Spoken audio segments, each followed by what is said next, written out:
say shorter, more intense workouts. How did you regulate that? Like that's a huge issue with martial artists is overtraining.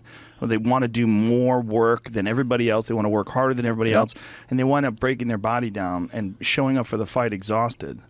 Overtraining is a big thing, yeah. And if you see the process for muscle growth is you go in the gym and you put stress on the muscle. If you put stress that it's not used to, then it's going to react. You're going to get growth, but you need to recover from that first. You don't go to the gym and grow and then recover later. That's not the way it works. You go, if you give your body some stress it's not used to, you'll get a reaction. But before you get the reaction, you have to recover. So if you're not allowing enough time to recover, I use this analogy at seminars I do. It's very simplistic, but it gets the point across.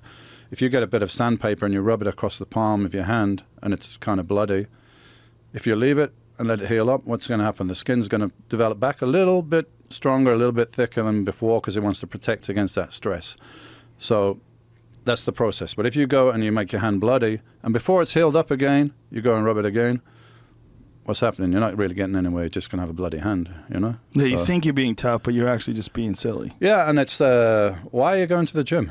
Right. I'm going to the gym to get results, so I'm going to do whatever it takes to get results. And if it means training 30 minutes once a week, or it means training 10 hours a day every day, whatever it takes, I was willing to do it, and I would have done it. But training 10 hours a day is not going to build your muscles. You're just going to burn out. So I was doing average 45, 50-minute workouts probably 4 times a week. Really? That's it? Wow, that's incredible. And everybody says, oh, that's it? Well, I write on a piece of paper, what the fuck is that? That's nothing, man. I'm like, okay, but come and do it. Come and do it and tell me if you want to do more when we're finished. Nobody has ever said, oh, please come and do some more. They're like, no, that's it. That's enough. Because every set, bar the warm-up sets, you got to warm up and, to be safe and everything.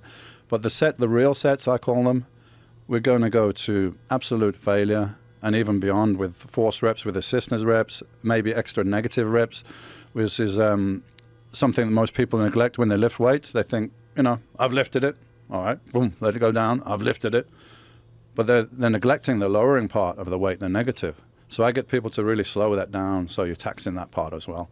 And even at the end of the set, on some exercises with machines where it's practical, so you can't curl anymore physically on the positive, on the contraction, but your strength on the lowering is greater. So if you did curls and you failed, I could lift the weight to the top for you, and you could lower it down for probably another 3 reps. So if you'd just gone to failure here, you wouldn't have exhausted the negative part of the rep. So my thing is I exhaust everything. It's totally fucked. You can't lift, you can't lower it, you can't lift it. It's total failure. If you do that once on an exercise, then time to move on, do another exercise. How did you develop your protocol? Just trial and error?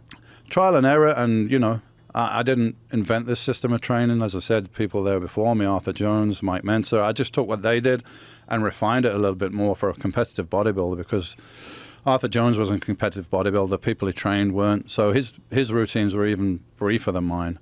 But for a bodybuilder, you got to work the side delt. You got to work different aspects. So I probably did a little bit more than they did.